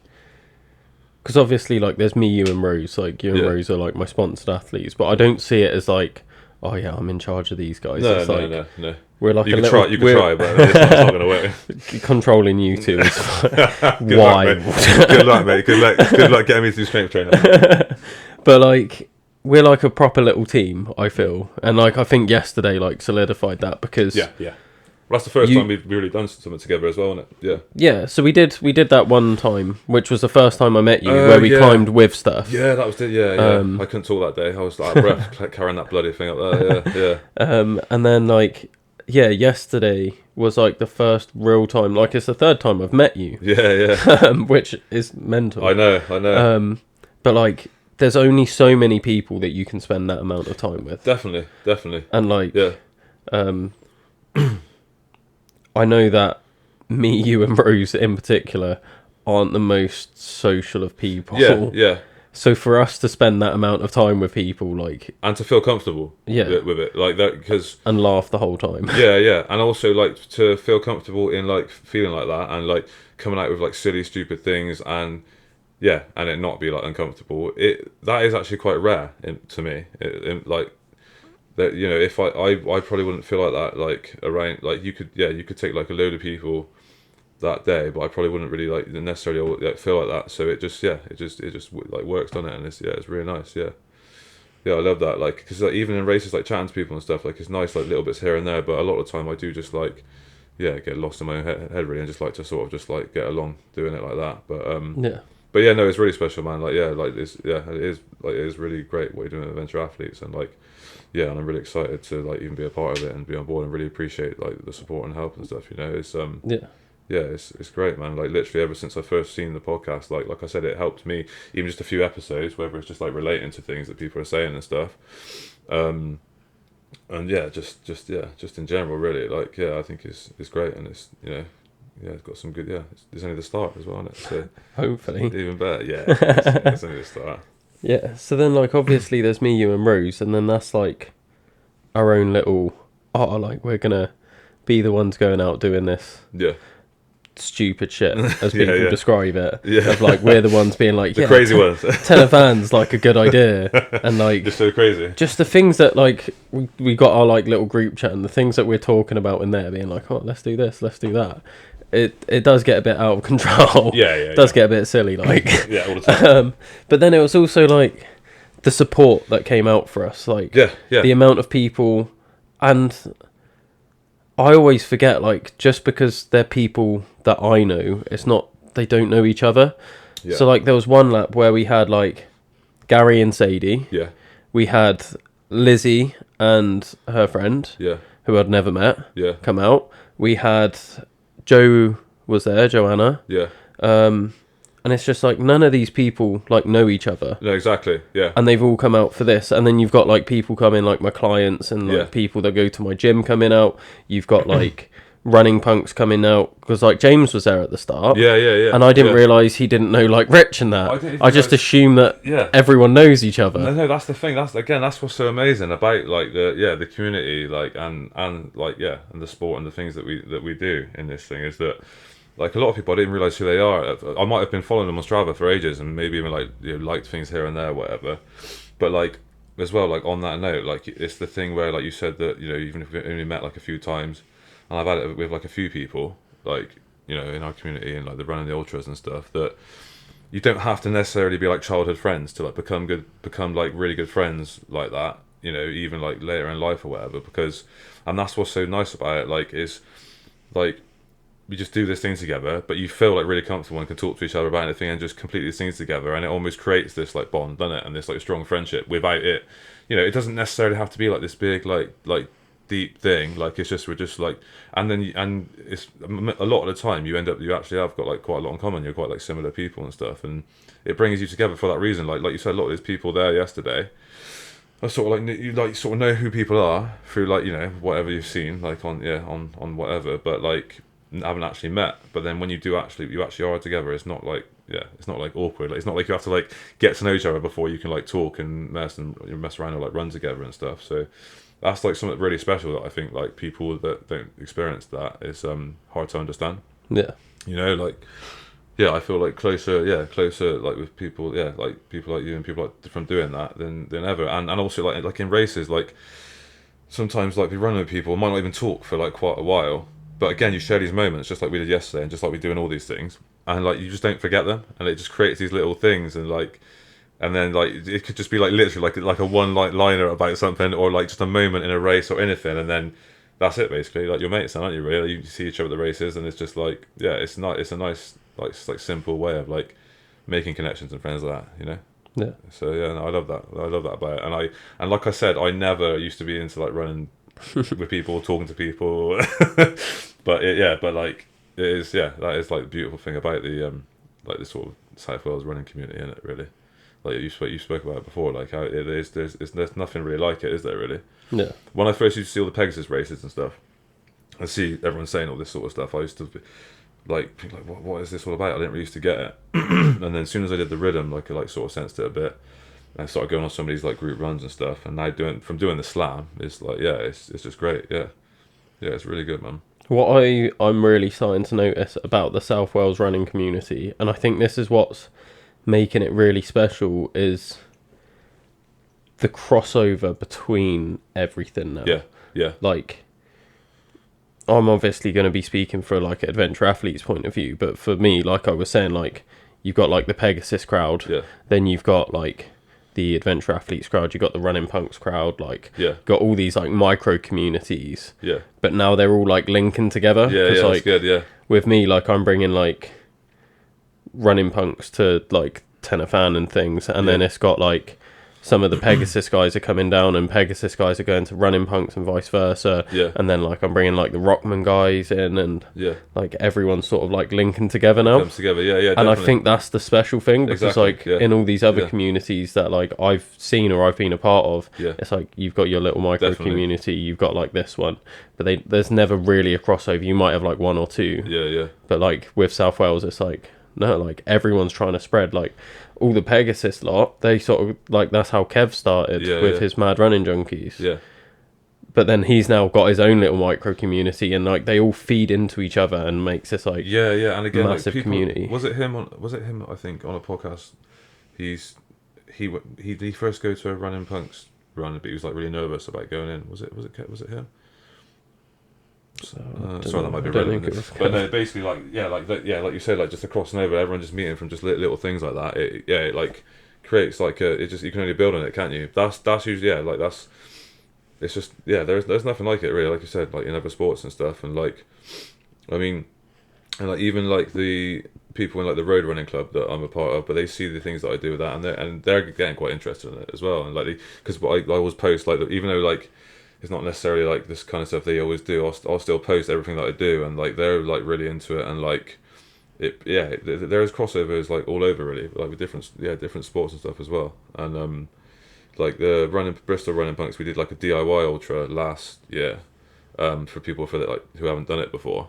And so like the idea was that we all stick together and stuff. And now like some people from like the road running club that I'm a part of, like they're interested in that, and they want to get involved in that. And if people come and try at the Pegasus events, like it just opens up those doors, doesn't it? And again, everyone just like knows each other, don't it? It's funny because everyone knows each other without knowing each other in a way. Then like we're saying, it's weird, like you know people's like faces or like what you've seen somewhere, but then next thing you know you're like running and talking to each other, and you've seen that a lot yesterday. You know, it's good, and like it really makes a difference as well. People like supporting like that, doesn't it? At the time, like you can be in a bit of a zone and be like, oh, like you know, whatever. But when you actually look back, like for example, like Joe come in later on and like bringing that energy, that morale, but when we like probably needed it, to be honest, that actually helped. I mean, I probably didn't seem like I appreciated it, but I was only joking. Like, that was actually great, wasn't it? You know, and it's good, man. It's amazing. It's a really special thing, and I think it's just going to keep building. It can only really only get better, really. Yeah. And we've got the rest of the slam this year. Yeah, like it's amazing. Yeah, like again, like when I first looked at the slam, I was like, oh, that's just silly. That's ridiculous. Like I'm not gonna do like an ultra every month. Like what's all that about, you know? But yeah, like it is. I am really enjoying it, and it's like before you know it, the next race is on. But like it's funny though. Like again, like you do get carried away as well though, because it is starting to feel like basically it's becoming weekly. I'll do a slam race. No, no, it's not weekly. It's not like last week you did the Vogum, this week you did Tenerife, and then in 2 weeks' time you're doing the Welsh Free Peaks before then going on to the Pigum. Yeah, it's like, it's like proper prep that is. I used to think like, oh yeah, like obviously rest the week before, I'll probably rest the week after, and I was like, no, just doing all. I mean, we literally can't talk about this without mentioning Rose winning her race today. Yeah. After Tenerife yesterday, so Rose went out to a race where it involves a swim as well. So like 13k of running and a swim across a river. And she didn't have any buoyancy stuff on her.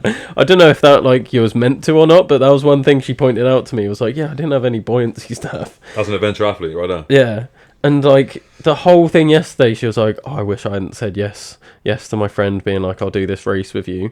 And then like I get a message from her this morning just being like, oh, by the way, I won.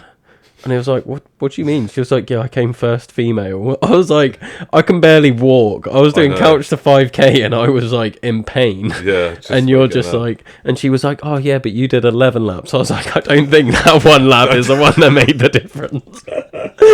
Oh, incredible. That's amazing. Yeah. It's just getting silly now, Rose. Yeah, it is, to be honest. It's getting a bit out of hand. You need to calm down a bit, I think. Take a day off. Yeah, no, that's incredible. And like, and I've definitely had that feeling as well, because the day we did the 2-year like anniversary where we carried the stuff up, I had the Bristol 10k the next day, and I was like, wow, no way. And my back, I woke up, my back was like hurting from doing that, but got it done. But to be honest, that was nothing compared to what we did yesterday. That is incredible. Fair play to her, man. That's amazing. That is amazing. Like, again, it just shows what you can. Again, you can have. It's like the same with like training. If you don't necessarily feel like it or whatever, like again, you just amaze yourself of what you can actually do, can't you? If you just get up and just do it and just give it a good go. It might not feel very good at the time, but feels pretty good afterwards usually. Yeah. But that's incredible. Fair play to her, honestly. Savage. Yeah, I was like just about like awaking from the dead probably when she was doing it. like falling out of bed trying to learn to walk again. I mean, she was done by like midday. Yeah. And I was like, I'd gone out this morning, but like when I got back, I came and just laid down. Yeah. Like I've done nothing. Yeah, I'm definitely feeling it. I'm definitely tired. My body doesn't feel too bad. Bit of a limp, but that's kind of just a permanent thing now. There's always something going on. But well, if you stuck to your strength plan, then you might. I know, I'm trying. No, that's why I'm limping. That's what did it, I reckon. No, yeah, back in the gym this week. No, definitely. No, it's good, man. It's good. Have you got any? So you got the 6 and 6 coming up. Yeah. How are you feeling about it? I don't really want to talk about it. Oh, you're smashing it, mate. You weren't even tired yesterday. Yeah, no, I'm not looking forward to it anymore. I'm not surprised. It's fucking ridiculous. No, I'm joking. No. It's just a bit silly, really. I mean, it's beyond silly. It's just fucking stupid, really. But no. It's incredible, man. Like, I mean, how could you ever feel like, you know, oh yeah, I don't know how you could be ready for something like that. But like, again, like, you know, the reason you're doing it as well, like, is pretty important and stuff as well, isn't it? For like sport and mind and stuff, as well as like personal achievement, obviously. But your training's been going pretty well, though, hasn't it? Really, I think it looks like it has. Yeah, I'm a little bit. This weekend was a bit of an eye opener for me because I felt like my training was going so well for the past however many months, like 6 months, because I started like training properly in January. Yeah. And I've been obviously up in my distance, up in my elevation, like I've really been pushing, and I've done like back-to-back ultras now. So I've gone from like 3 ultras in my life to now I'm pretty sure yesterday was like my 7th ultra this year. But like my plan was this was going to be my last big training weekend. Yeah. So it wasn't just going to be yesterday. I was meant to do my long run today. Yeah. And like, to be fair, I think my body could handle a long run other than my ankle. Like my ankle's swollen up quite a bit. Yeah. And just the pain from that and like the mental fatigue and everything. And I know I got other stuff going on. Yeah. As you know. But like, that's been like the first real downer for my training. It's been like, this is the first thing that I haven't been able to complete. What you mean just from not getting that training session in? Yeah, because like my thing was like this was going to be my last real test of like how ready am I? Because when my first one was when I did the back-to-back 50Ks. Yeah. And I was like, can I run an ultra a day? Yeah. Like even if it's just the shorter distances. And then I did that and I was like, okay, I can do that. And then I did the backyard ultra and I covered the furthest distance I ever had, and that was further than the longest of the ultras. Yeah.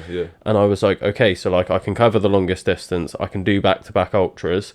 Can I do a high elevation weekend with back-to-back? Not even necessarily ultras, because I was like, if I can do like a half today with some elevation, I'd be happy. Yeah.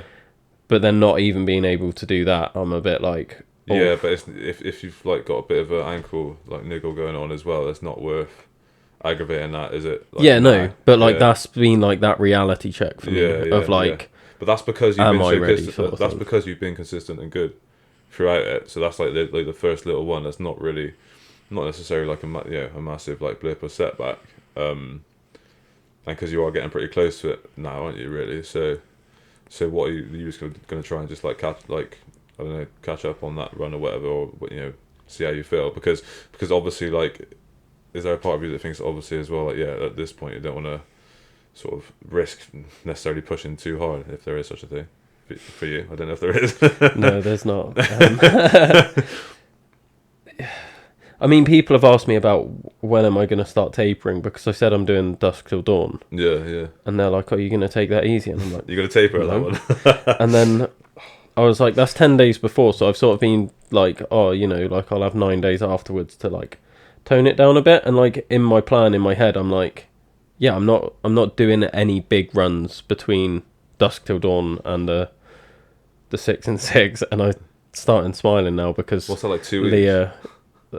What's that? How long's between them? 9 days. Yeah. So I was like, 9 days is like, for a taper, I'm like, that's plenty. Yeah. Like to recover from an ultra and get ready for 6, surely. Yeah. But then Leah from Bristol Punks put up in the group chat being like, she wanted to do that marathon on like the 26th, which is like 2 days before my 6, and I replied being like, oh yeah, like I'd be up for that. Because people were like, oh, I'm not going to do that because it's too close to the Edam, and I was like, oh no, I'd be up for that. And then Joe and Kat pointed out to me, being like, Will, that's like right before your 6 and 6. Yeah. And then I was like, training run? Oh no, not a marathon. Just like a Jesus. marathon trail. I think it's trail as well, like a marathon trail, like 2 days before the Oh my 6. God. But I'm like, no, I probably shouldn't. But You could do a 10-mile shakeout maybe, but that's about it. but yeah, so like I've been joking, like that's my taper is after dusk till dawn. But it's not like I've been doing like. It might not look like it to other people, but like I've been doing these builds to these big weekends. So Yeah, I had yeah. those 2 big weekends planned. Yeah, that's a good And way I was to like, do it, if yeah. I can just build to them, do that, and then drop back a little bit, and then build Yeah. again, drop back, and then build. And Dusk Till Dawn is just another part of that build Yeah. for the 6. And then it's going to like, yeah, it will be lower intensity after that.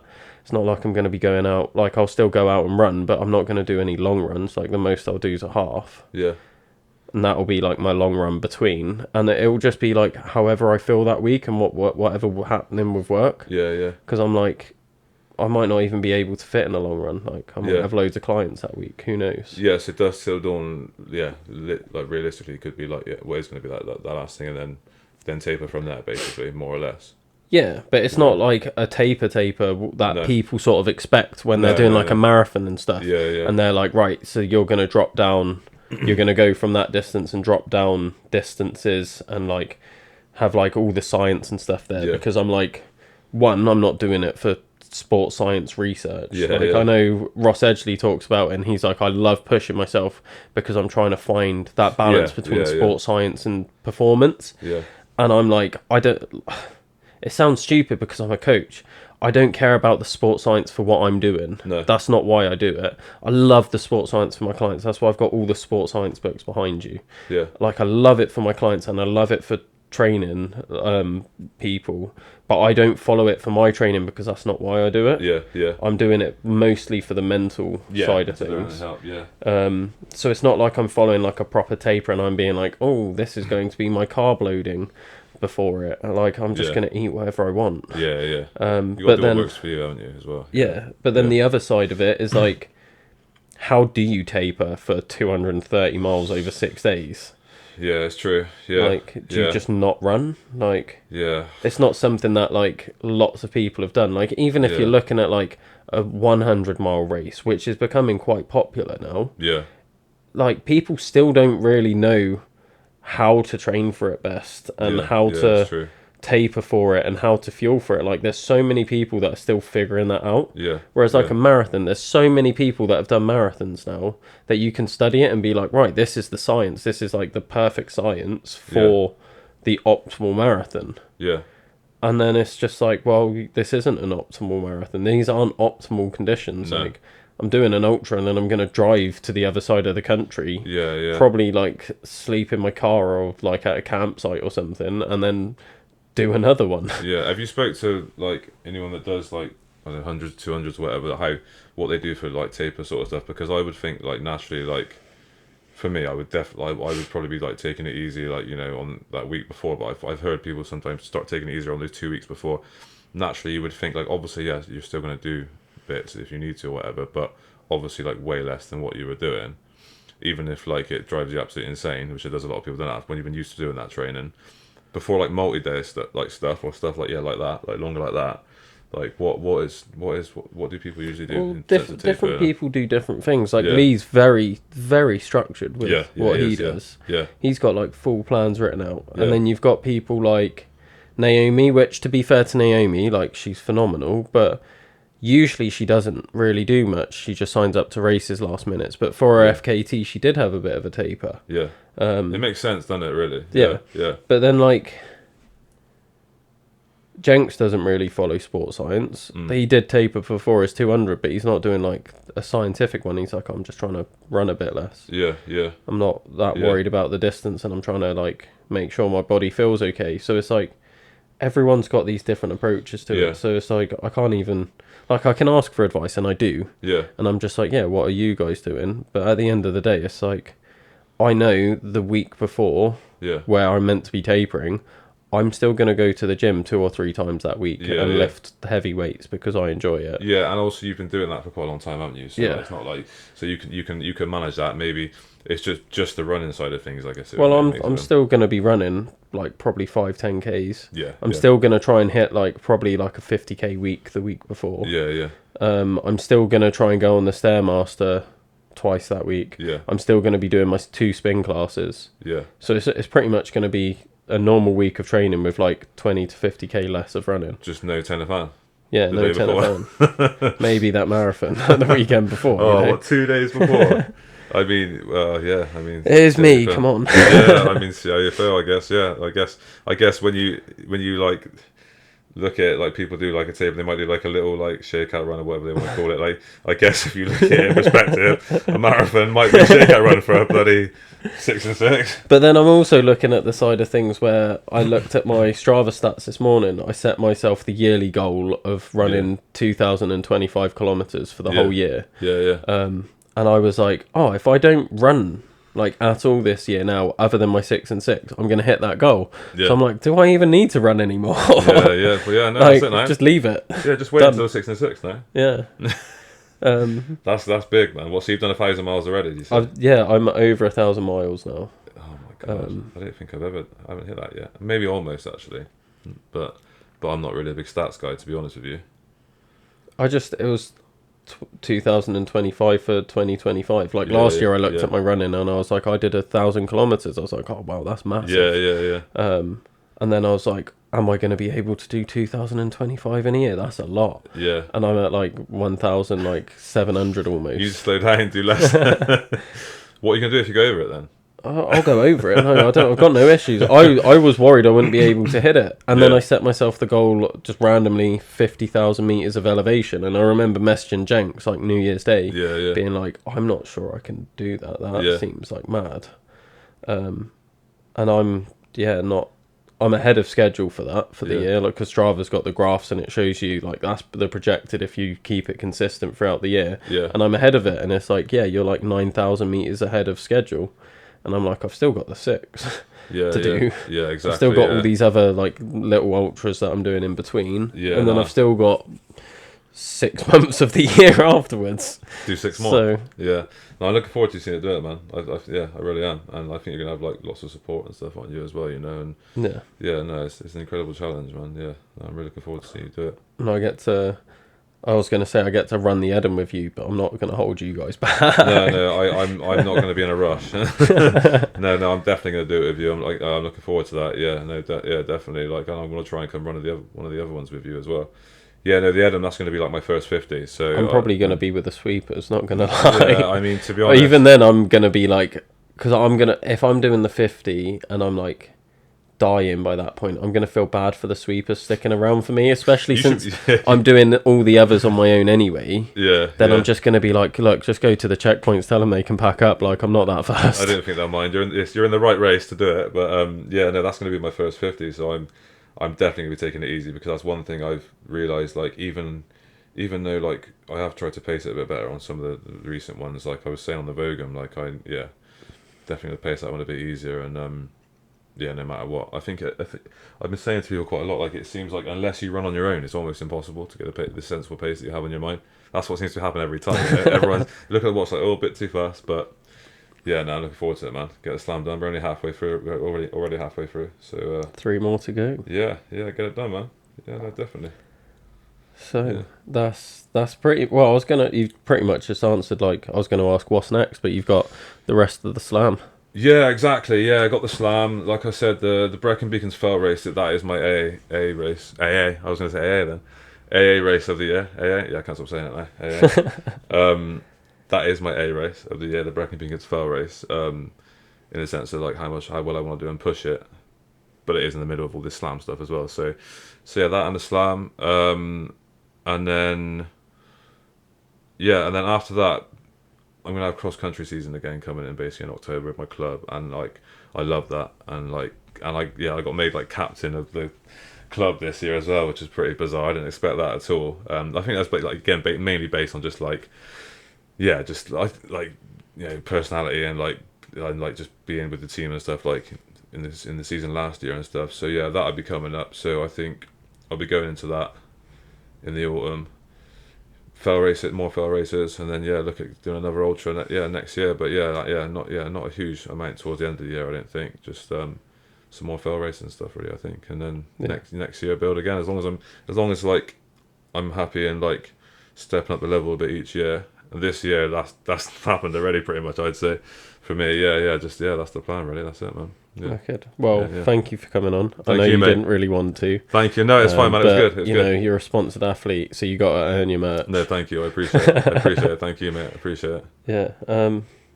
Catch you soon, mate. Nice one. Thanks for listening, guys. Just before you go, I want to remind you that if you're looking for any strength training plans, or if you're looking for an online or in-person running coach or personal trainer, or if you're looking to get a sports massage, then head over to adventureathletes.co.uk where you can book in to get coached by me. As well as this, we do outdoor activity days, so I'm going to be arranging a trip to do the Welsh Free Peaks. Again, once this is released, we're actually heading up to do it this weekend, and then as well as that, we're going to do the National Free Peaks, and then a few other outdoor activity days and things are going to be coming out shortly as well, so keep your eyes peeled for that. So if you're interested in anything like that, or if there's things that you want to see from us, whether that's like different workshops or different sort of outdoor days, if you want to get into climbing, if you want to do, I don't know, like the Welsh 3000s, anything like that, get in touch with us and I'm sure there's something that we can figure out. And then just finally, before you go, I wanted to share a bit more about my upcoming challenge. In 5 weeks' time, I'm going to be running 6 ultramarathons over 6 days back to back, covering 230 miles, completing the Pegasus Slam within a week. This is going to be a monumental challenge for me, and yeah, the nerves are really kicking in now. Like, I'm getting completely nervous and anxious and overwhelmed, and I'm just being honest about it because I'm doing this all to raise money for Sport in Mind, who use sport as a way of helping people with their mental health. It's a great charity and I'm fundraising for them, so if there's anything that you can donate, please see the link in the description below. Otherwise, here's a short clip of me nattering on about the challenge if you want to know more. Hi, my name's Will, and I'm going to be running 6 ultramarathons over 6 consecutive days, and I'm doing this to raise money and awareness for Sport in Mind. Now, this challenge is really going to push me to my limits. I'm going to be running over 230 miles with over 8,000 metres of elevation across the 6 days. I've never done anything like this before. Something that's really helped me with my mental health, not only through physical activity, but it's been the community that it's brought with me. So at the start of 2020, I was made homeless. I slept on a mixture of the streets and my fire service sofas for a period of about 6 months. Now, when I did finally find somewhere to live, I broke my ankle and I spent the next 6 months not able to put my foot on the floor. And after that, I had to relearn to walk, run and complete any sort of physical activity again. This was a massive hit to my confidence and my mental health, and unfortunately it led me to suicidal tendencies and ideation. So I really do believe in what Sport in Mind are doing. The fact that they embody both the things that I believe in, which is sport to improve your mental health and building community and safe spaces for people to not just talk about their mental health but feel a part of something, know that they're not alone, and that honestly can be one of the biggest factors in improving someone's mental health. Now, what I'm trying to do is I'm trying to get more support and awareness around my challenge. If you'd be able to support in any way possible, please reach out to me. I'd really love to hear from you. Once again, guys, thanks for listening, and I'll catch you next Wednesday.